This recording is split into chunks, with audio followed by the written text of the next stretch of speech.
So hello friends, it's Wasim sir here और आज हम लोग सीखने वाले हैं OR subject that is operation research. तो ऑपरेशन रिसर्च में हमारे प्रोजेक्ट नेटवर्क एनालिसिस के प्रॉब्लम चालू थे। तो आज जो हम लोग प्रॉब्लम लेने वाले हैं वो है क्रैशिंग प्रोजेक्ट नेटवर्क का प्रॉब्लम है ना, क्रैश प्रोजेक्ट नेटवर्क का प्रॉब्लम लेने वाले आज हम लोग है ना। तो प्रॉब्लम का स्टेटमेंट बहुत एकदम सिंपल सा है और हम लोग को यहाँ पे प्रॉब्लम में इतने सारे वैल्यूज दिए हुए हैं है ना। तो समय पहले हम लोग क्या करते हैं, प्रॉब्लम का स्टेटमेंट पढ़ लेते हैं जो स्क्रीन पे भी आपको दिख रहा है। तो देखो प्रॉब्लम क्या बोल रहा है, consider the data of the project as shown in the following table, है ना। और हम लोग को ये टेबल दिया हुआ है, ओके। और उसके बाद क्या बोला, if the indirect cost per week is Rs 200 rupees, है ना, find the optimal crash project completion time, है ना। तो optimal crash project completion time हम लोग को निकालना है। इनडायरेक्ट कॉस्ट कितना दिया है, 200 पर वीक दिया है और हम लोग को ये टेबल्स के वैल्यूज दिए हैं। जैसे फर्स्ट टेबल में हम लोग को एक्टिविटीज दिया है, सेकंड टेबल में हम लोग को नॉर्मल टाइम दिया है जो कि वीक्स में है ना। उसके बाद नॉर्मल कॉस्ट दिया है ना। उसके बाद क्रैश टाइम दिया है जो कि हमारा अगेन वीक में है, ये वाला दिया है। उसके बाद क्रैश कॉस्ट दिया है जो हमारा आरएस में है, रुपीज में है, ओके। और ये वाला जो स्लोप कॉलम है ये हम लोग को खुद बनाना है ना, ये प्रॉब्लम में नहीं दिया है ना। तो समय फर्स्ट स्टेप क्या होती है हमारी क्रैशिंग नेटवर्क एनालिसिस में, समय फर्स्ट हम लोग को ये स्लोप के वैल्यूज निकालने हैं, है ना। इतने सारे वैल्यूज दिए हमको, यहां से क्या करना है, समय पहले स्लोप के वैल्यू निकालने। देखो स्लोप के लिए हमारे पास फॉर्मूला होता है।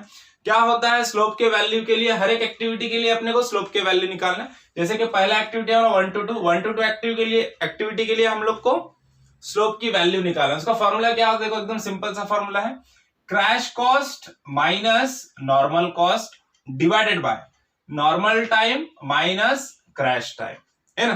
तो देखो इसी फॉर्मूले से हम लोग क्या करेंगे, अभी सारे के सारे वैल्यूज यहाँ पे निकालने वाले हैं। सब में फर्स्ट देखेंगे हम लोग एक्टिविटी नंबर 1 to 2 के लिए, है ना।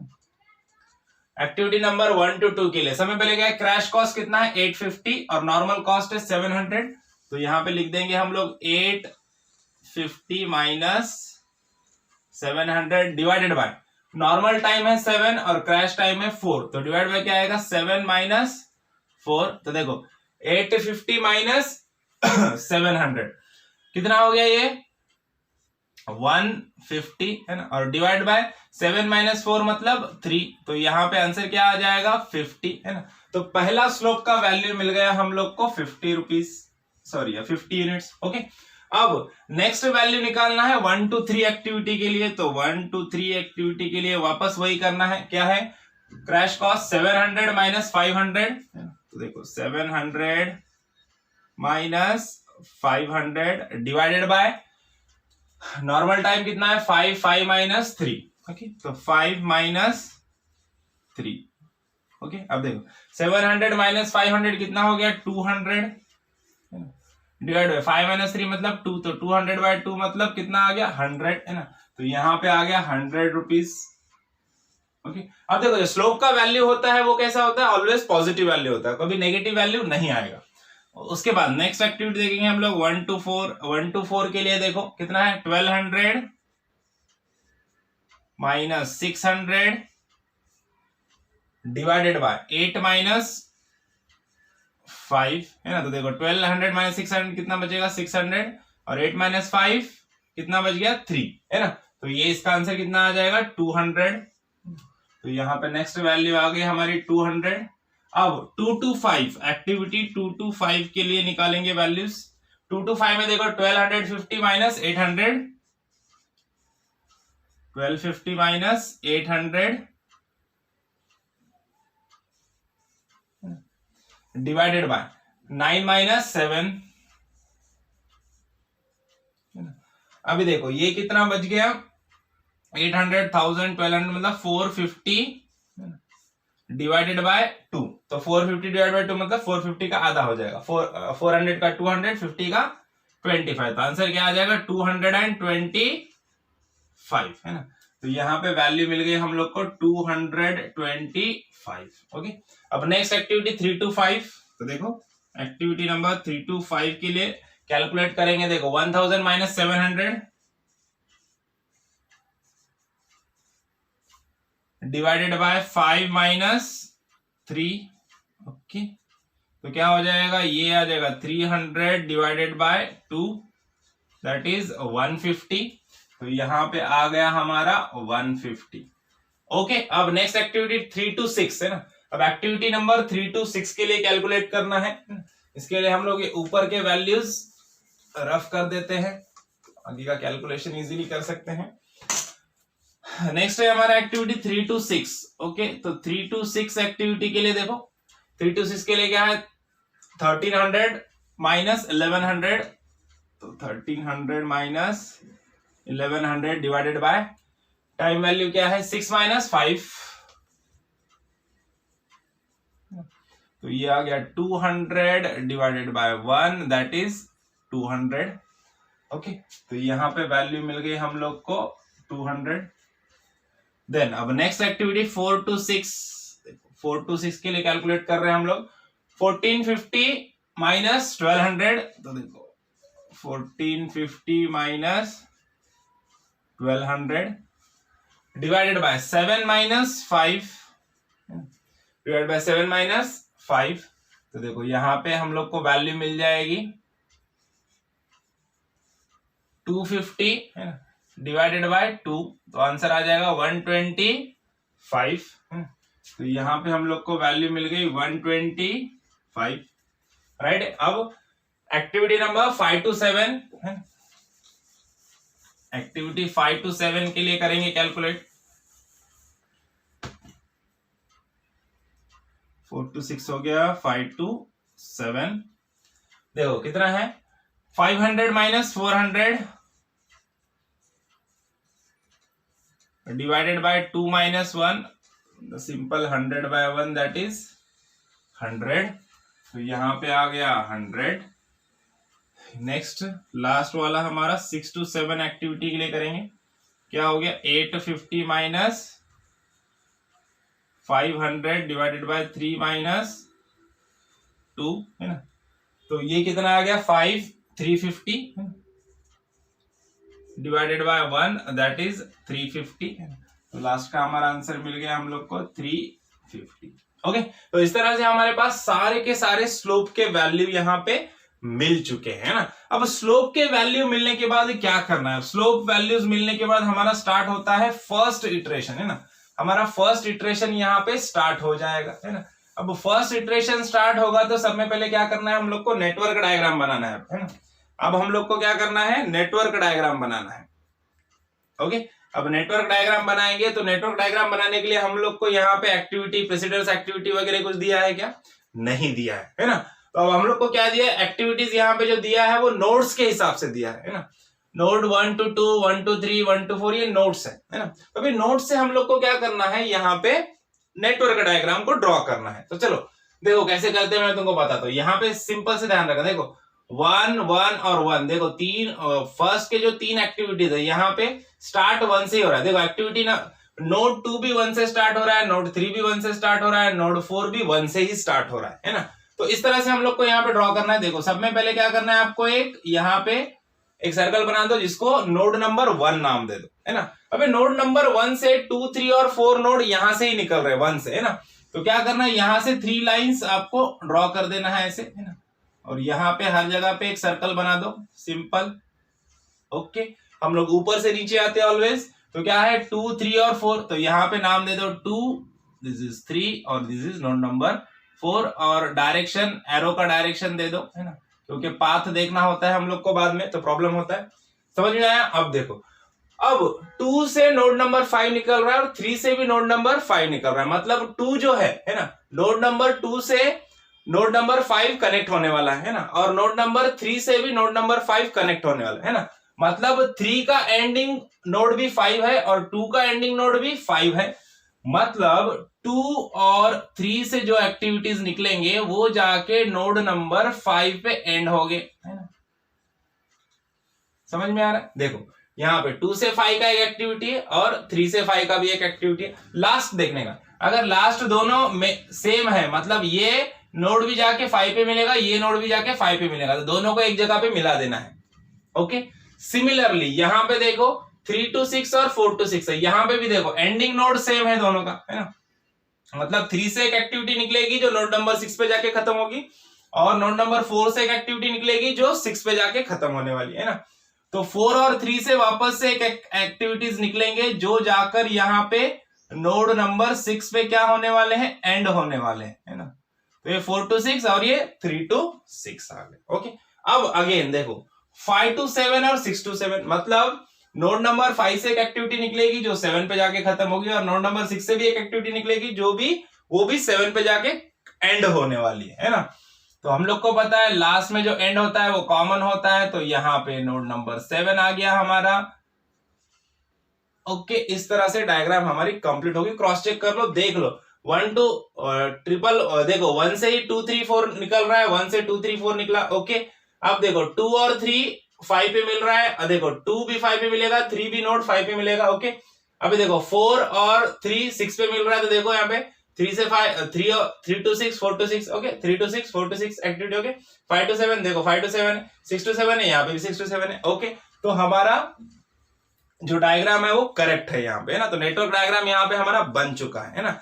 अब हम लोग को क्या करना है, यहाँ पे टाइम है ना, इसके जो टाइम्स है वो टाइम हम लोग को यहाँ पे अलॉट करना है। तो सबसे पहले क्या करना है, हम लोग को नॉर्मल टाइम यहाँ पे लिखना है। क्रैश टाइम लिखना है क्या, नहीं, है ना, क्रैश टाइम अलग होता है, नॉर्मल टाइम हम लोग को लिखना है। तो ये जो नॉर्मल टाइम्स यहाँ पे दिए है 1 to 2 में कितना है, 7 है, तो यहाँ पे 1 to 2 में आप 7 लिख दो, 1 to 2 में कितना है 7 वीक। ओके, 1 to 3 में 5 वीक, 1 to 4 में 8 वीक, 2 to 5 में 9 वीक। उसके बाद देखो 3 to 5 में 5 वीक, 3 to 5 में 5।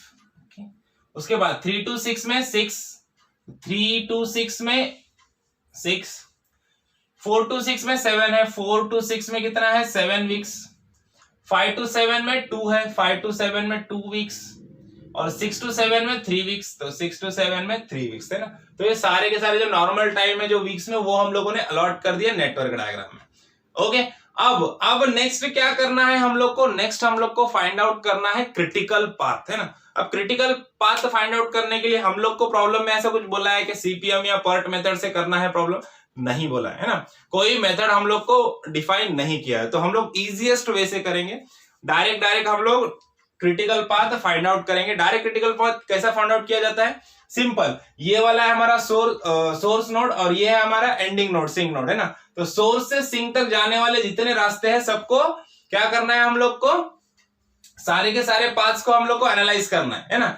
और सारे पाथ्स में सब में जो मैक्सिमम टाइम लगने वाला है, जो मैक्सिमम टाइम जो पाथ में लगने वाला है वो हमारा क्या लगेगा, क्रिटिकल पाथ रहेगा। तो क्रिटिकल पाथ क्या रहता है, तो लॉन्गेस्ट पाथ, है ना, जो लॉन्गेस्ट पाथ होता है वो क्रिटिकल पाथ होता है ना। तो सबसे पहले यहाँ पे अल्टरनेटिव वेज हम लोग देखते हैं, अल्टरनेटिव पाथ्स यहाँ पे निकालते हैं हम लोग। देखो 1 to 2, 2 to 5, 5 to 7 इस तरह से जा सकते हैं ना। तो पहला पाथ हो गया हमारा 1 to 2, 2 to 5 एंड 5 to 7, है ना, ये पहला पाथ हो गया। अब इसका टाइम काउंट कर लेते हैं हम लोग, है ना। तो 1 to 2 में कितना है 7 है, 7।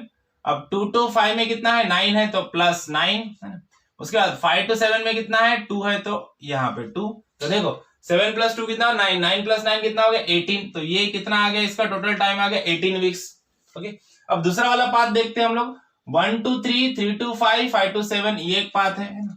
तो 1 to 3, 3 to 5 और 5 to 7, ये एक पाथ है। अब इसके भी टाइम को हम लोग ऐड कर लेते हैं। देखो 1 to 3 में कितना है 5 वीक्स, उसके बाद 3 to 5 में कितना है अगेन 5 वीक्स है नॉर्मल टाइम, उसके बाद 5 to 7 में अगेन 2 वीक्स है। तो ये 10 plus 2 कितना हो गया 12 वीक्स, इसका टोटल टाइम हो गया 12 वीक्स, है ना। उसके बाद नेक्स्ट पाथ देखते हैं 1 to 3, 3 to 6, 6 to 7, ये एक पाथ है। 1 3 6 7 अगेन टाइम को ऐड कर लेंगे। 1 to 3 में कितना है 5, 3 to 6 में 6 प्लस 6 to 7 में 3। तो देखो यहाँ पे 5 और 3 कितना हो गया 8, और 8 प्लस 6 कितना होता है 14 वीक्स। ओके, अब नेक्स्ट देखो 1 to 4, 4 to 6 और 6 to 7, ये एक लास्ट वाला पाथ है हमारा 1 4 6 7, है ना। अब यहाँ पे देखो 1 to 4 में कितना टाइम लग रहा है हम लोग को 8 वीक्स, प्लस 4 to 6 में 7 वीक्स, प्लस 6 to 7 में कितना लग रहा है 3 वीक्स, है ना। अब देखो 7 + 3 कितना हुआ 10, 10 + 8 18 वीक्स है ना। तो ये भी देखो 18 वीक्स आ गया। देखो अब लॉन्गेस्ट पाथ जब भी हम लोग फाइंड आउट करते थे उसका टाइम देखना है हम लोग, है ना। जो नॉर्मल टाइम हम लोग को दिया गया है वो देखना है। नॉर्मल टाइम जिस पाथ का सब में ज्यादा रहेगा वो क्रिटिकल पाथ रहने वाला है ना। लेकिन यहाँ पे तो टाइम हो गया, यहाँ पे भी 18 वीक्स है, यहाँ पे भी 18 वीक्स है, लॉन्गेस्ट टाइम 2 मिल गए हम लोग, है ना। तो इसका मतलब यहाँ पे 2 क्रिटिकल पाथ है, ये भी क्रिटिकल पाथ है, ये भी क्रिटिकल पाथ है, 2 क्रिटिकल पाथ है ना। मोर देन 1 भी क्रिटिकल पाथ हम लोग को मिल सकते हैं, कोई टेंशन लेने की बात इसमें है नहीं। ओके, तो समझ में आया यहाँ तक। अभी 2 क्रिटिकल पाथ हम लोग को मिल गए। अब देखो, अब हम लोग को क्या करना है, अब हम लोग को टोटल प्रोजेक्ट कंप्लीशन कॉस्ट कितना हो रहा है वो निकालना है हम लोग, है ना। अब टोटल प्रोजेक्ट कंप्लीशन कॉस्ट निकालने के लिए क्या करना है, सिंपल हम लोग को डायरेक्ट और इनडायरेक्ट कॉस्ट दोनों को क्या करना पड़ेगा, ऐड करना पड़ेगा। तो हम लोग को टोटल प्रोजेक्ट कंप्लीशन कॉस्ट हम लोग को मिल जाएगा। सब में पहले एक शॉर्टकट में आपको बता दो, डायरेक्ट और इनडायरेक्ट कॉस्ट एग्जैक्टली होता क्या है ना प्रैक्टिकली। अगर हम लोग डायरेक्ट कॉस्ट या इनडायरेक्ट कॉस्ट को कंपेयर करने के लिए देखें तो एक एग्जांपल लेके हम लोग इसको समझ सकते हैं। जैसे कोई बिल्डिंग कंस्ट्रक्शन वर्क है, जहां पे बिल्डिंग बन रहा है उसका कंस्ट्रक्शन वर्क है, तो वहां पे डायरेक्ट और इनडायरेक्ट कॉस्ट क्या होता है और क्रैशिंग किसको बोलते हैं। सिंपल से देखो, क्रैशिंग मतलब क्या होता है, एक बिल्डिंग बन रहा है हम लोग को 6 मंथ में वो बिल्डिंग कंप्लीट होने वाला है नॉर्मली अगर हम लोग चलेंगे तो, है ना। लेकिन हमारे पास उतना टाइम नहीं है, हम लोग को कम टाइम में वो बिल्डिंग को डेवलप करना है, बनाना है। तो हम लोग क्या करते हैं, टाइम को कम कर देते हैं। जब भी हम लोग कम टाइम में कोई चीज करने जाएंगे तो वहां पे कॉस्ट तो ज्यादा लगेगा, है ना। तो इसके लिए जो क्रैश कॉस्ट होता है, क्रैशिंग कॉस्ट होता है वो ज्यादा होता है ना। और क्रैशिंग टाइम कम होता है नॉर्मल टाइम से, है ना। और जो नॉर्मल कॉस्ट होता है वो कम होता है क्रैशिंग कॉस्ट से, है ना। तो इस तरह से क्रैशिंग की जाती है ना। अब यहाँ पे डायरेक्ट और इनडायरेक्ट कॉस्ट कौन से होते हैं। डायरेक्ट कॉस्ट मतलब जो ऐसे कॉस्ट जो जब वर्क चालू रहेगा तभी जो अप्लाई होने वाले हैं, जैसे कि लेबर का पेमेंट हो गया, है ना, या फिर कंक्रीट वगैरह रॉ मटेरियल का कॉस्ट हो गया, ये सब डायरेक्ट कॉस्ट में आते हैं ना। और इनडायरेक्ट कॉस्ट कौन से होते हैं। इनडायरेक्ट कॉस्ट मतलब ऐसा कॉस्ट जो आपका काम चालू रहे ना रहे वो कॉस्ट डेली चालू ही रहेगी। जैसे कोई चीज हम लोगों ने रेंट पे लिया है, जैसे मिक्सर ग्राइंडर, कोई इक्विपमेंट्स हम लोगों ने लेके आए हैं, है ना। या फिर जो सीलिंग वगैरह डालने के लिए जो प्लेट्स होते हैं, मेटल प्लेट्स, वो हम लोगों ने लाए हैं रेंट पे, तो उसका रेंट तो हमेशा हमको देना ही पड़ेगा, आपका काम चालू रहे या ना रहे, है ना। तो उसको इनडायरेक्ट कॉस्ट बोलते हैं, है ना। तो अब हम लोग को प्रॉब्लम में, अब हम लोगों ने पढ़ा है तो प्रॉब्लम में हम लोग को देखो इनडायरेक्ट कॉस्ट दिया हुआ है ना। इनडायरेक्ट कॉस्ट कितना है, 200 रुपीज पर वीक, है ना। मतलब एक वीक पे हम लोग को कितना कॉस्ट लग रहा है, इनडायरेक्ट कॉस्ट 200 रुपीज लग रहा है ना। तो इसलिए अब हम लोग को क्या करना है, टोटल कॉस्ट निकालना है। तो टोटल कॉस्ट कैसे निकालते हैं हम लोग, डायरेक्ट कॉस्ट और इनडायरेक्ट कॉस्ट दोनों का एडिशन करके निकालते हैं, है ना। अब क्योंकि हम लोग स्टार्टिंग में सिर्फ नॉर्मल कॉस्ट और नॉर्मल टाइम की बात करते हैं ना, तो इसके लिए सब में पहले अभी नॉर्मल टाइम के हिसाब से हम लोग डायग्राम बनाए। तो सब में पहले नॉर्मल कॉस्ट जो है, तो इसका टोटल नॉर्मल कॉस्ट कितना आ रहा है वो हम लोग देखेंगे, क्योंकि हम लोगों ने नॉर्मल टाइम को लिया है यहाँ पे ना, क्रैश टाइम को नहीं लिया। तो नॉर्मल कॉस्ट का हम लोग ये टोटल एडिशन कर लेंगे तो ये आ रहा है हमारा 6500, है ना। ये इसका टोटल आ रहा है 6500, है ना। अब देखो, अब टोटल प्रोजेक्ट कंप्लीशन कॉस्ट, है ना, the total project completion cost is equal to क्या हो जाएगा, direct normal cost plus indirect normal cost, है।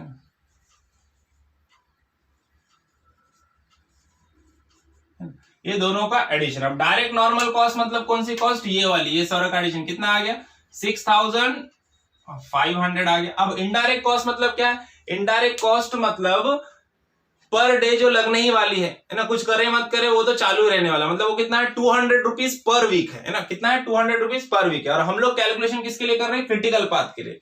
तो क्रिटिकल पाथ को हम लोग देखेंगे तो हमारा जो प्रोजेक्ट है वो कितने वीक्स में कंप्लीट होने वाला है, 18 वीक्स। यहाँ पे भी है ना। तो 18 वीक्स में हमारा प्रोजेक्ट कंप्लीट होने वाला है। तो ये जो कॉस्ट लगेगी वो कितनी लगेगी, एक वीक को 200 है, तो 18 वीक को कितना लगेगा, 18 इंटू 200, सिंपल, है ना। तो क्या हो जाएगा 6500 प्लस 18 इंटू 200, है ना। तो ये क्या हो जाएगा 6500 प्लस 3600, है ना। तो देखो total cost of project completion with critical path is equal to क्या हो जाएगा 6500 प्लस 3600, तो कितना हो जाएगा 10,100 रुपीज, है ना। ये हो गया हमारा total cost with normal total cost हो गया हमारा, है ना।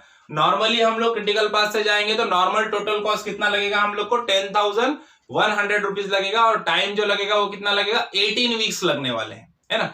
अब इसको हम लोग को क्या करना है, क्रैश करना है। क्रैश करना है मतलब हम लोग को कम समय में इसको बनाना है, और कम समय में ऐसे बनाना है कि कॉस्ट भी उसका कम लगे, ज्यादा ना लगे, है ना। इस तरह से हम लोग को अरेंजमेंट्स करना है। तो अब इसके लिए क्या करना है, इसके लिए सब में फर्स्ट अभी देखो क्रैशिंग के लिए हम लोग को ये ऐसा एक टेबल बना लेना है ना। अपने पास कितने क्रिटिकल पाथ है, 2 क्रिटिकल पाथ है ना।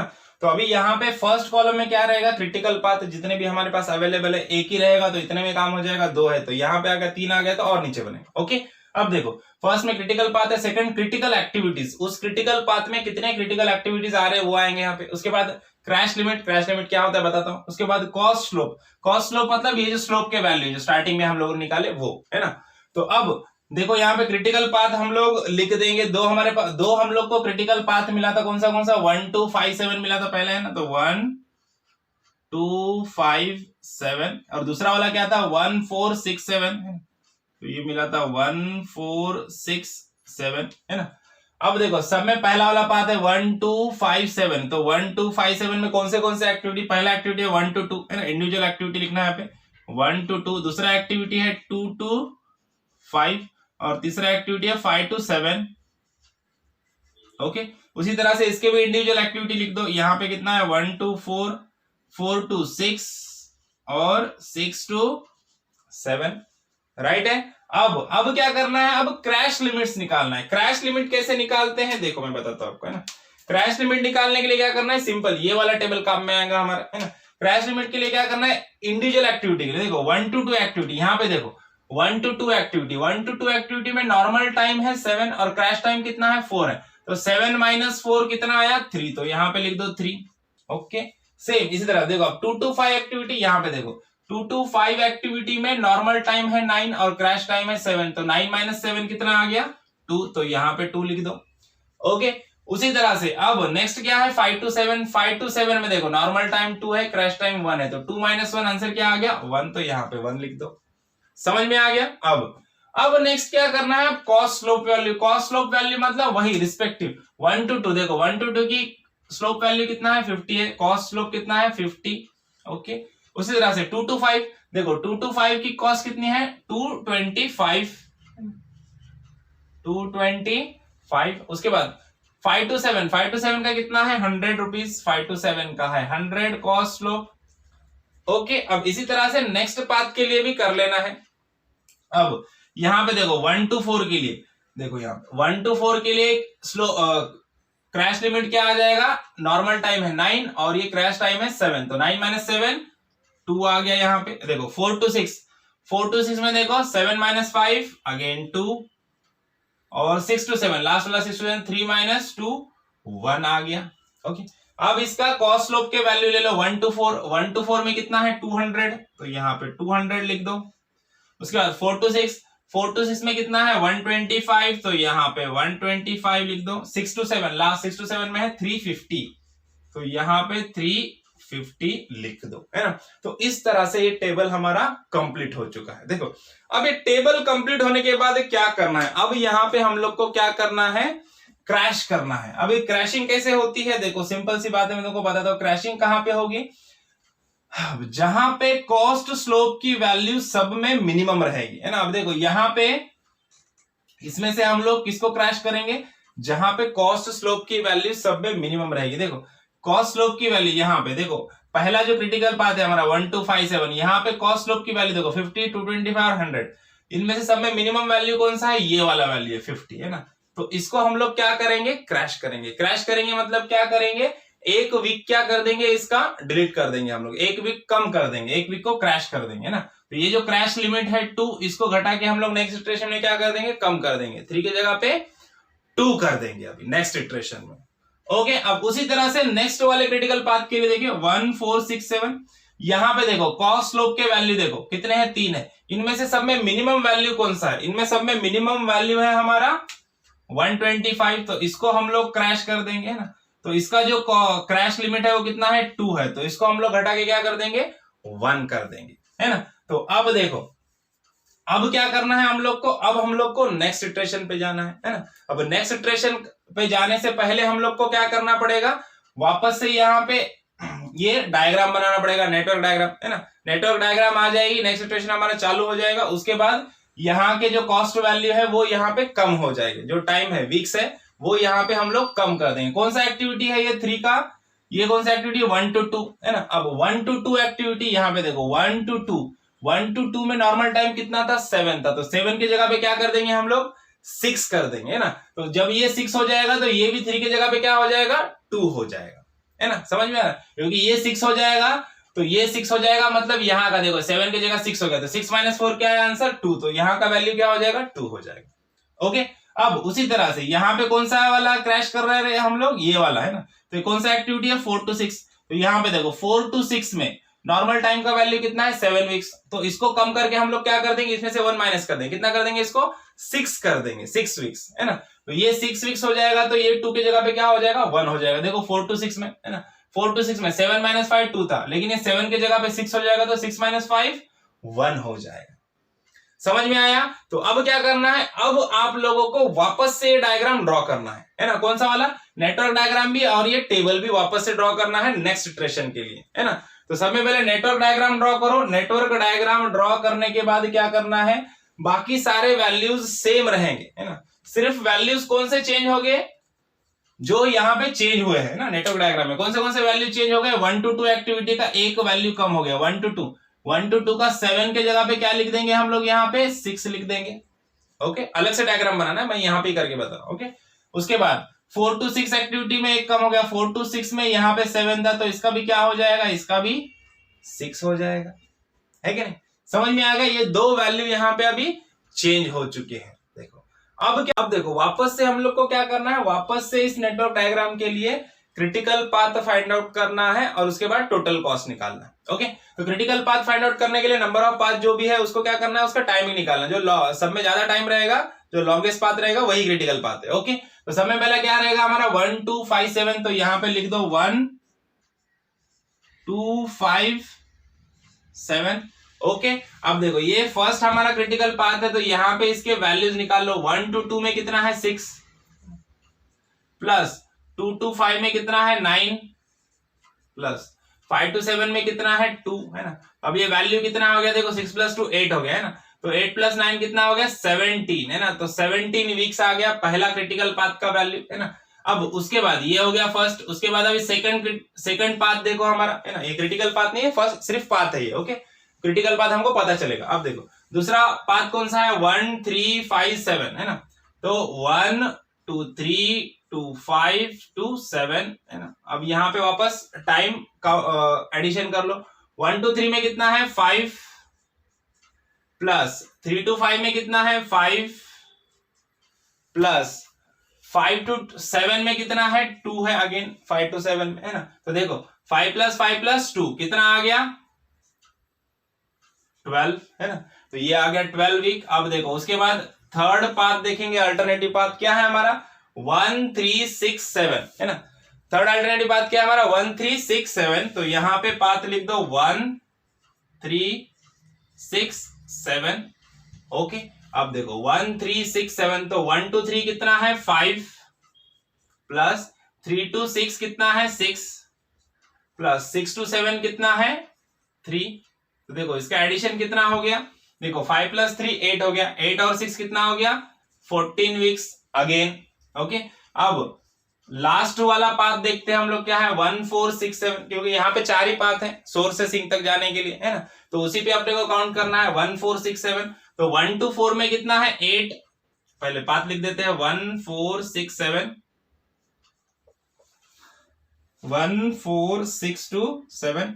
अब इसका काउंट कर लो 1 to 4 कितना है 8 weeks, plus 4 to 6 6 weeks again, और 6 to 7 कितना है 3। ओके, तो देखो 8 + 6 + 3, तो देखो 6 + 3 कितना 9, 9 और 8 कितना हो गया 17 वीक्स।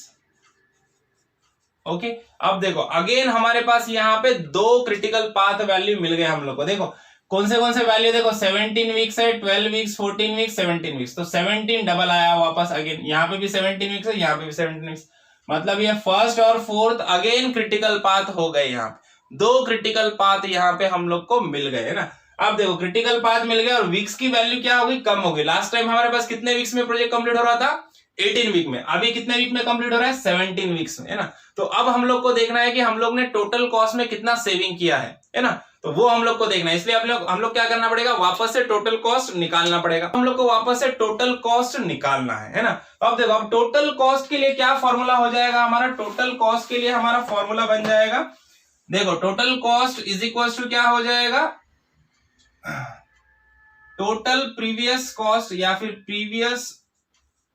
प्रीवियस टोटल कॉस्ट है ना। इसमें क्या कर देंगे हम लोग, प्लस डायरेक्ट कॉस्ट इसमें क्या हो जाएगी, ऐड हो जाएगी। जो ये कॉस्ट स्लोप है ना, स्लोप कॉस्ट जिसको बोलते हैं हम लोग है ना, स्लोप कॉस्ट क्या हो जाएगी, इसमें ऐड हो जाएगी है ना। और माइनस क्या हो जाएगा, इनडायरेक्ट कॉस्ट। इनडायरेक्ट कॉस्ट मतलब क्या आ रही थी, हर वीक को जो लग रही थी अपने को ना, पहले 18 वीक्स थे, 18 वीक थे, तो हर वीक के हिसाब से 200 रुपए हम लोग को चार्ज लग रहा था ना। अब 17 वीक हो गई तो वो 200 रुपए क्या हो जाएंगे, एक वीक के 200 रुपीज है ना। तो वो 1 वीक का 200 जो इनडायरेक्ट कॉस्ट है वो क्या हो जाएंगे, यहाँ पे कम हो जाएगी। तो इसको इसमें से सब्सट्रैक्ट करना पड़ेगा, इनडायरेक्ट कॉस्ट तो माइनस इनडायरेक्ट कॉस्ट है ना। तो अब ये इनडायरेक्ट कॉस्ट को माइनस कर दिया हम लोगों ने, तो हम लोग को टोटल कॉस्ट, नई वाली टोटल कॉस्ट हम लोग को मिल जाएगी। देखो तो प्रीवियस वाली टोटल कॉस्ट कितनी थी, प्रीवियस वाली टोटल कॉस्ट थी 10,100 रुपए है ना, 10,100 रुपीज है ना। प्लस अब इसमें डायरेक्ट कॉस्ट ऐड करना है, मतलब स्लोप कॉस्ट। कौन सी वाली कॉस्ट, देखो जो एक्टिविटी को हम लोग क्रैश कर रहे हैं, देखो 1 to 2 एक्टिविटीज को क्रैश कर रहे थे, इसकी स्लोप कॉस्ट कितनी है, 50। उसके बाद 4 to 6 एक्टिविटी में यहाँ पे हम लोगों ने क्रैश कराया, तो इसकी स्लोप कॉस्ट कितनी है, 125। मतलब 50 प्लस 125 कितना हो गया, 175 है ना। तो ये 175 कॉस्ट यहाँ पे क्या हो जाएगी, ऐड हो जाएगी है ना। और माइनस क्या करना है, इनडायरेक्ट कॉस्ट। इनडायरेक्ट कॉस्ट क्या है, पर वीक 200 रुपीज है ना। तो कितना वीक कम हो गया हमारा, एक वीक कम हो गया। तो एक वीक मतलब 1 into 200 मतलब 200 है ना। तो 200 इसमें से क्या हो जाएगा, माइनस हो जाएगा। देखो तो अभी देखो 200 माइनस 175 कितना हो गया, माइनस 25 रुपीज। तो देखो इसमें से माइनस 25 चलेगी तो टोटल कॉस्ट कितनी हो जाएगी, 10,075 रुपीज है ना। तो न्यू कॉस्ट कितनी मिल गई, न्यू टोटल कॉस्ट कितनी मिल गई हम लोग को, 10,075 रुपीज। मतलब 25 रुपीज हम लोगों ने क्या कर दिया, टोटल कॉस्ट में कम कर दिया। और जो वीक है वो भी क्या हो गया, कम हो गए, 17 वीक्स पे आ गए हम लोग है ना। तो समझ में आया। अब देखो, अब नेक्स्ट इटरेशन पे जाने के लिए क्या करना है, हम लोग को वापस से टेबल रीड्रॉ करना है ना। आप लोग को वापस से नया टेबल बनाना है। मैं यहाँ पे ही इसको वैल्यूज को चेंज करूंगा। यहाँ पे देखो, अब वापस से टेबल बनाएंगे हम लोग। तो हमारे पास क्रिटिकल पाथ कौन से है, ये टेबल बन गया हमारा। क्रिटिकल पाथ कौन से, 1 to 5 7 सेम पाथ है, 1 to 5 7। उसके बाद सेकंड वाला क्रिटिकल पाथ क्या है, 1 4 6 7। तो यहाँ पे भी 1 4 6 7 एज इट इज रहेगा है ना। अब देखो 1 to 2 एक्टिविटीज भी कौन से, देखो 1 to 2 2 to 5 5 to 7, 1 to 2 2 to 5 5 to 7, ये एक्टिविटीज भी सेम रहेंगे। ओके, और यहाँ पे भी देखो 1 to 4 4 to 6 6 to 7 same activities रहेंगे है ना। अब उसके बाद चेंज क्या होगा, सिंपल से बताओ चेंज क्या होने वाला है वो तुमको बताओ। देखो यहाँ पे जो क्रैश लिमिट है हमारी, ये क्रैश लिमिट क्या हो जाएगी, किसको क्रैश कराया था हम लोगों ने, ये वाले इसको है ना, ये वाले एक्टिविटी को 1 to 2। तो इसकी जो क्रैश लिमिट है वो क्या हो जाएगी, कम हो जाएगी। अब क्रैश लिमिट यहाँ पे 3 रहेगी क्या, नहीं, यहाँ पे क्रैश लिमिट कम हो गई, ये 2 हो जाएगी है ना। क्रैश लिमिट 1 से कम हो गई है ना, क्योंकि सिंपल सी बात है, यहाँ पे 6 कर दिया हम लोगों ने है ना। तो 1 to 2 में 6 किया, तो ये 6 - 4 क्या हो जाएगा, 2 हो जाएगा। तो ये 2 आ गया आंसर है ना। समझ में आ रहा है ना। तो उतना डीप में जाने के बजाय यहाँ पे सिर्फ एक कम करके लिख देना है। ओके, अब नेक्स्ट क्या करना है, नेक्स्ट अब वैसे यहाँ पे 2 ही रहेगा, यहाँ पे 1 ही रहेगा, क्योंकि इसको क्रैशिंग किया क्या हम लोगों ने, नहीं किया। उसके बाद देखो ये वाली वैल्यू है ना, यहाँ पे किसको क्रैश किया हम लोगों ने, इसको क्रैश किया था है ना, 4 to 6 एक्टिविटी है ना। तो 4 to 6 में अब आप देखोगे यहाँ पे तो ये वैल्यू 6 है ना। तो 4 to 6 का नॉर्मल टाइम, देखो 4 to 6 का नॉर्मल टाइम यहाँ पे 7 की जगह पे 6 हो गया। तो 6 - 5 क्या आएगा, 1 आएगा आंसर है ना। तो या फिर उतने डीप में नहीं जाना है, सिंपल क्या कर देना, यहाँ पे 2 था ना, इसका 1 कम कर दो, 1 लिख दो है ना। जब भी क्रैशिंग करते तो 1 क्या होता है, टाइम कम हो जाता है, वीक है ना। अब बाकी क्या रहे, ये वैल्यू स्लोप कॉस्ट के वैल्यू। तो ये स्लोप कॉस्ट के वैल्यू चेंज हो गए क्या, नहीं हो गए। स्लोप कॉस्ट तो नॉर्मल यही है ना। तो स्लोप कॉस्ट हमारा क्या रहेगा, स्लोप कॉस्ट के वैल्यू वही रहेंगे सारे के सारे। वो चेंज करना है क्या, वो चेंज नहीं करना है। ओके, अब देखो तो इनको स्लोप कॉस्ट के वैल्यू को हम लोग को चेंज नहीं करना है, वो एज इट इज रहेंगे। अब ये हमारा टेबल बन गया वापस से है ना, नया टेबल बना दिया हम लोगों ने। अब नया टेबल बनाने के बाद अब क्या करना है हम लोग को, अब वापस से क्रैशिंग करना है ना। तो क्रैशिंग करने के लिए हम लोग क्या करते हैं, क्रैशिंग करने के लिए हम लोग देखते हैं कि मिनिमम जो स्लोप कॉस्ट वैल्यू है उसमें जो सब में मिनिमम वैल्यू है उसको देखते हैं हम लोग, है ना। तो अब यहाँ पे देखते हैं हम लोग, तो सब में मिनिमम वैल्यू, फर्स्ट जो क्रिटिकल पाथ है हमारा, इसके 3 वैल्यू है स्लोप कॉस्ट के। मिनिमम वैल्यू कितना है, again 50 is a minimum value, है ना। तो इसको क्रैश कराएंगे हम लोग, है ना। अब 50 को क्रैश कराएंगे तो यहाँ पे ये वाला क्रैश हो जाएगा, 2 की जगह पे क्या हो जाएगा नेक्स्ट इटरेशन में 1 हो जाएगा, है ना। तो कौन सा है, 1 to 2 एक्टिविटी, है ना। तो देखो 1 to 2, अगेन 1 to 2, यहाँ पे 6 की जगह पे भी क्या हो जाएगा 5 हो जाएगा, 5 हो जाएगा वो, है ना। अब उसके बाद नेक्स्ट 1 4 6 7 में किसको क्रैश कराएंगे, 3 वैल्यू है 200 125 और 350, again minimum value is 125, 125 is the minimum value, इसको अगेन क्रैश करेंगे हम लोग, तो ये 1 है। अब ये 1 यहां से कम हो जाएगा तो क्या हो जाएगा 0 हो जाएगा ना, तो इसको अगेन क्रैश कराएंगे। 4 to 6, 4 to 6 में यहाँ पे 6 की जगह पे क्या हो जाएगा 5 हो जाएगा, है ना। समझ में आ रहा है। तो अब ये इतना हो गया, ये क्रैशिंग हो गया। अब क्या करना है, अब वापस से नेक्स्ट इटरेशन पे जाना है। तो क्या करना है नेक्स्ट इटरेशन के लिए, ये डायग्राम वापस से बनाना है आपको, है ना। तो नए से ये डायग्राम बनाना है, ये सारे के सारे वैल्यूज सेम लिखो, ओके। कौन से वैल्यू छोड़ के, देखो नए से आपको क्या करना है, ये देखो कौन सा क्रैश हुआ है 4 to 6, है ना। तो 4 to 6 के वैल्यू का जो ये मिटा दो, यहाँ पे कितना था 6 था, तो इसमें से 1 माइनस हो गया तो कितना बचेगा 5 बचेगा, है ना, सिंपल। उसी तरह से और कहां पे क्रैश हुआ है, यहाँ पे क्रैश हुआ है 1 to 2 एक्टिविटी में, ना।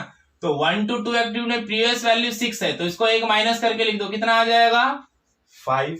समझ में आ रहा है ना, एक एक माइनस करते जाने का, ओके। और डायग्राम सेम रहेगा एज इट इज, बाकी के वैल्यू सारे सेम रहेंगे, ओके। तो ये नया डायग्राम यहाँ पे हमारा बन चुका है। अब न्यू डायग्राम बनने के बाद न्यू इटरेशन में क्या करना है, डायग्राम बन गया, नेटवर्क डायग्राम जैसे बना, वापस क्या करना है अपने को, क्रिटिकल पाथ फाइंड आउट करना है। अभी भी वही क्रिटिकल पाथ रहेंगे या चेंज हो गए, ये हम लोग को देखना है यहाँ पे, है ना। तो क्रिटिकल पाथ फाइंड आउट करने के लिए वापस से ये वाला कैलकुलेशन हम लोग को करना पड़ेगा। देखो अल्टरनेटिव पाथ तो वही रहेंगे, क्योंकि नेटवर्क डायग्राम थोड़ी चेंज हुई, है ना। नेटवर्क डायग्राम नहीं चेंज हुई, सिर्फ ये 2 वैल्यूज चेंज हुए हैं। तो हो सकता है उनसे हमारा जो क्रिटिकल पाथ है वो चेंज हो या ना भी हो, है ना। देखते हैं पहला पाथ क्या है, 1 2 5 7, है ना। तो देखो 1 2 5 to 7, है ना। अब इसके जो जो वैल्यूज है उनको ऐड करो। 1 to 5 में कितना है 5, प्लस 2 to 5 में 9 है, प्लस 5 to 7 में 2 है ना। तो कितना आ गया आंसर, देखो 5 plus 2 कितना हो गया 7, है ना। तो 7 plus 9 कितना हो गया 16।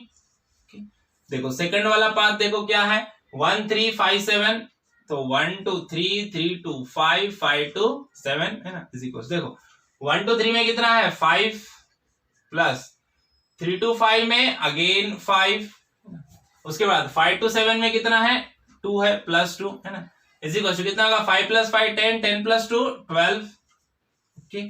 थर्ड पाथ में देखो, थर्ड पाथ कौन था हमारा 1 3 6 7, है ना। तो देखो अभी 1 3 6 और 7 ये वाला पाथ है। यहां पे वैल्यू देखो 1 3 में 5 है, प्लस 3 to 6 में 6 है, और 6 to 7 में कितना है 3 है, ओके। तो देखो 6 plus 9 कितना होगा, सॉरी 6 plus 3 कितना हो गया 9, और 9 plus 5 कितना हो गया 14। तो यहां पे आंसर आ गया हमारा 14 वीक्स। अब लास्ट वाला पाथ है हमारा 4 नंबर 1 4 6 7। तो देखो क्या है पाथ 1 4 6 7 इज इक्वल टू, अब इसके वैल्यू लिखेंगे हम लोग। 1 4 में कितना है 8, प्लस 4 5 में 5, प्लस 6 to 7 में 3, ओके। तो अब यहां पे देखेंगे 8 plus 5 plus 3 कितना हो गया 5 plus 3 8 हो गया, 8 plus 8 16। तो ये आ गया 16 वीक्स, है ना। अब देखो सब में मैक्सिमम वैल्यू कितने हैं 16 वीक्स, 12 वीक्स, 14 वीक्स और 16 वीक्स। देखो यहाँ पे अगेन ये 16 वीक्स है, ये 16 वीक्स है। अगेन पाथ नंबर 1 और path number 2 is a critical path, क्योंकि उनके जो टाइम वैल्यू है वीक्स के वैल्यू है सब में मैक्सिमम है, लॉन्गेस्ट पाथ है वो, है ना। तो अगेन यही 2 क्रिटिकल पाथ आए हैं, है ना। अब देखो यही 2 क्रिटिकल पाथ आए हैं, तो क्या करना है अब नेक्स्ट स्टेप क्या होता है हमारा, क्रिटिकल पाथ हम लोग को मिल गया। क्रिटिकल पाथ मिलने के बाद क्या करते हैं हम लोग, टोटल प्रोजेक्ट कंप्लीशन कॉस्ट निकालना है अगेन, है ना। देखो अब ये कहां तक करना है, कब तक करने होता है बताऊंगा अभी, नेक्स्ट स्टेप में ही तुमको पता चलेगा, ओके। अब देखो अब क्या करना है next step, again critical path मिला, कि क्या करना है, टोटल कंप्लीशन कॉस्ट निकालना है, क्योंकि वो चेंज होगी ना। लास्ट टाइम क्रिटिकल पाथ से वीक वैल्यू कितना, 16 वीक में कंप्लीट हो रहा था प्रोजेक्ट, 17 वीक में कंप्लीट हो रहा था, अब 16 में हो रहा है ना। तो इसके लिए यहाँ पे वैल्यू चेंज होगी। देखो टोटल प्रोजेक्ट कंप्लीशन कॉस्ट का क्या फॉर्मूला है हमारा, previous total cost plus direct cost that is slope cost minus indirect cost, है ना। तो यहाँ पे देखो प्रीवियस प्रोजेक्ट कॉस्ट मतलब कौन सी रहेंगी, ये वाली कॉस्ट जो हम लोग को मिली थी अभी, है ना, 17 वीक पे क्या मिली थी, 10,075 रुपीज, है ना, प्लस अब डायरेक्ट कॉस्ट मतलब स्लोप कॉस्ट कौन सी वाली रहती है, जो हम लोगों ने क्रैश कराया है उसकी स्लोप कॉस्ट, है ना। क्रैश कौन सा एक्टिविटी है, 1 to 2 एक्टिविटी क्रैश हुआ, इसका स्लोप कॉस्ट है 50, और 4 to 6 एक्टिविटी क्रैश हुआ, इसका स्लोप कॉस्ट है 125, है ना। देखो 125 प्लस 50 कितना हो गया, 175। तो देखो यहां पे क्या करना पड़ेगा हम लोग को, यहां पे प्लस 175, है ना, माइनस इनडायरेक्ट कॉस्ट। देखो अब इनडायरेक्ट कॉस्ट कितनी होती है, 200 रुपीज पर वीक। तो देखो लास्ट इटरेशन में हमको 17 वीक्स मिला था, अभी कितने वीक में प्रोजेक्ट कंप्लीट हो रहा है, 16 वीक में, मतलब और एक क्या हो गया, वीक कम हो गया, कितना, एक वीक कम हो गया, है ना। तो 1 वीक के लिए कितना इनडायरेक्ट कॉस्ट है, 200। तो यहाँ पे 200 क्या हो जाएगा हमारा, माइनस हो जाएगा, है ना। तो देखो अगेन अब क्या हो जाएगा, देखो 175 माइनस 200 मतलब माइनस 25। तो ये कॉस्ट में से 25 रुपीज अगेन माइनस हो जाएंगे।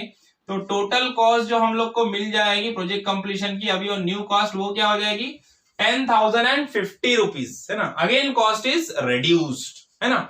तो ये इटरेशन कब तक करते जाना रहता है, कब तक इटरेशन हमको करते रहना रहता है, जब तक ये कॉस्ट रिड्यूस होते रहेंगी, है ना। अगर ये कॉस्ट रिड्यूस होना बंद होके वापस बढ़ गई, है ना, जैसे अभी 10,050 है, नेक्स्ट इटरेशन में अगर 10,050 से बड़ी कॉस्ट हम लोग को मिल गई, बड़ी वैल्यू हम लोग को मिल गई, कॉस्ट इंक्रीज हो रही है, तो वहां पे आगे इटरेशन करने की जरूरत नहीं है, वो हमारा ऑप्टिमल सॉल्यूशन होता है, वहां पे प्रॉब्लम खत्म। ओके देखो यहां तक हम लोग आ गए। अब देखो टोटल कॉस्ट हम लोग को नई टोटल कॉस्ट मिल गई। अब क्या करना है, अब हम लोग को वापस से टेबल बनाना है, टेबल को रीड्रॉ करना है ना, और क्रैशिंग वैल्यू हम लोग को अगेन ढूंढना है। तो उसके लिए देखो अब हमारे पास वापस से 2 क्रिटिकल पाथ, वही क्रिटिकल पाथ है ना, तुम लोग को नए से टेबल बनाना है पूरा। ओके अब देखो 2 क्रिटिकल पाथ है हमारे पास, तो 2 क्रिटिकल पाथ कौन सा है, 1 2 5 7, तो यहाँ पे 1 2 5 7 लिख दो, है ना। उसके बाद सेकंड वाला क्रिटिकल पाथ कौन सा है, 1 4 6 7, यहाँ पे भी देखो 1 4 6 7 है, तो वही क्रिटिकल पाथ है ना। क्रिटिकल पाथ सेम है तो ये एक्टिविटीज भी सेम रहेंगे, 1 to 2 2 to 5 5 to 7, 1 to 4 4 to 6 6 to 7। Okay अब यहाँ पे देखो, अब यहाँ पे ये वैल्यू 2 2 और 1 है, यहाँ पे 2 1 और 1 है, ये वैल्यूज सेम रहेंगे। अब हम लोग को देखना है कॉस्ट, स्लोप कॉस्ट वैल्यू भी यहाँ पे क्या है हमारे सेम है ना। अभी स्लोप कॉस्ट वैल्यू हमारे सेम रहेंगे, सिर्फ चेंज क्या होगा, देखो फिर चेंज क्या होगा, टेबल पूरा एक जैसा ही रहेगा, क्योंकि क्रिटिकल पाथ दोनों सेम है, टेबल आइडेंटिकल एकदम सेम रहेगा, सिर्फ 2 वैल्यू चेंज होंगे। कौन से वैल्यू बताओ, देखो किसको क्रैश किया था, क्रैश लिमिट कौन सा हुआ था, ये वाला, है ना।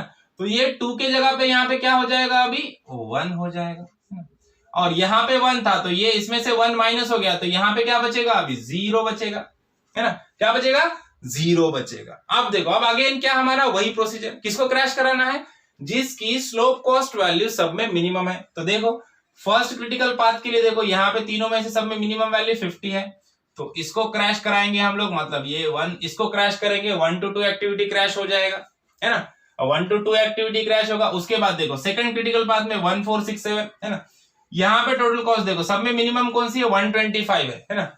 लेकिन अब इसको हम लोग क्रैश नहीं कर सकते, क्यों नहीं क्रैश कर सकते, क्योंकि इसका जो क्रैश लिमिट है वो खत्म हो गया, है ना।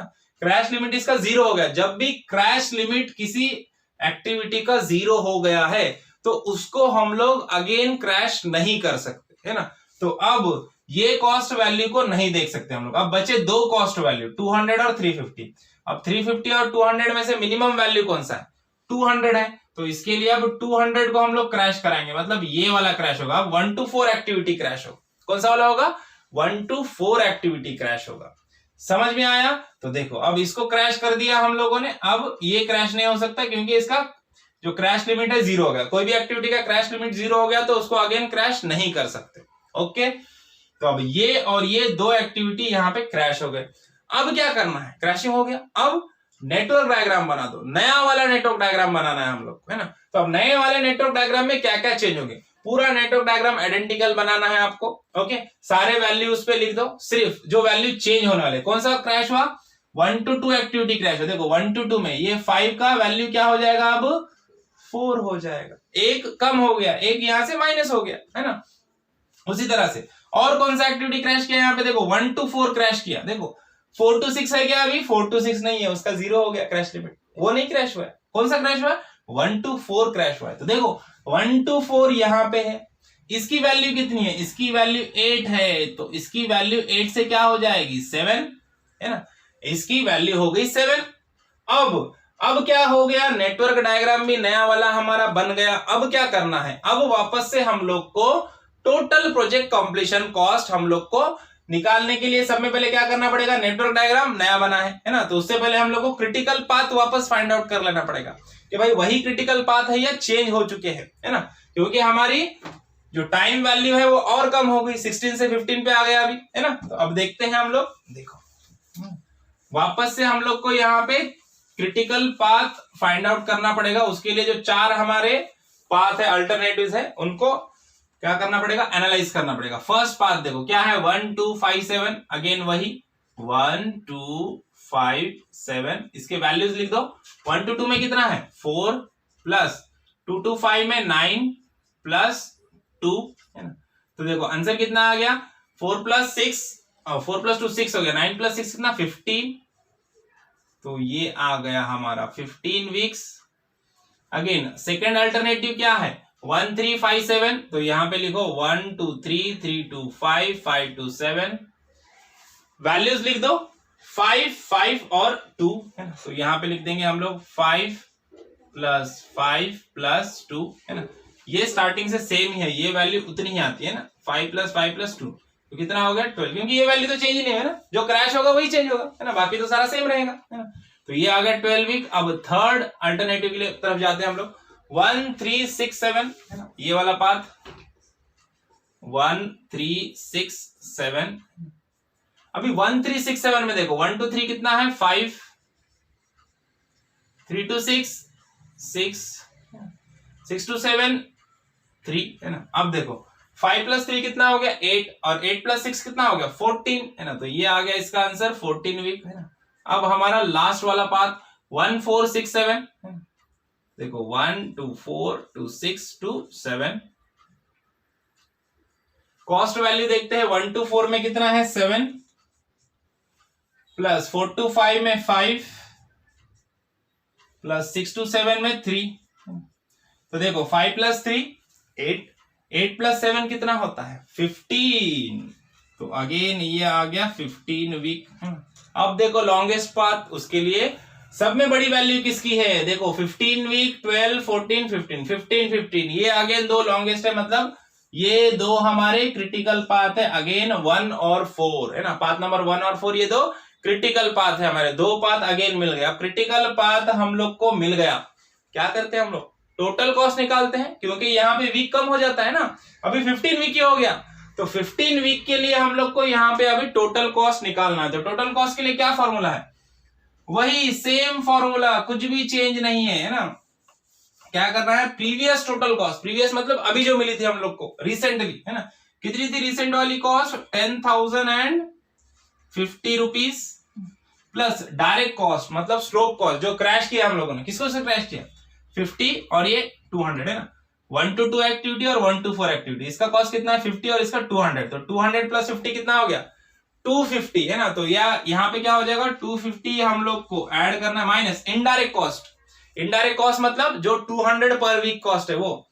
लास्ट टाइम हमारा कितने वीक्स में हो रहा था कंप्लीट प्रोजेक्ट? 16 वीक में। अभी 15 वीक में कंप्लीट हो रहा है, मतलब एक वीक कम हो गया।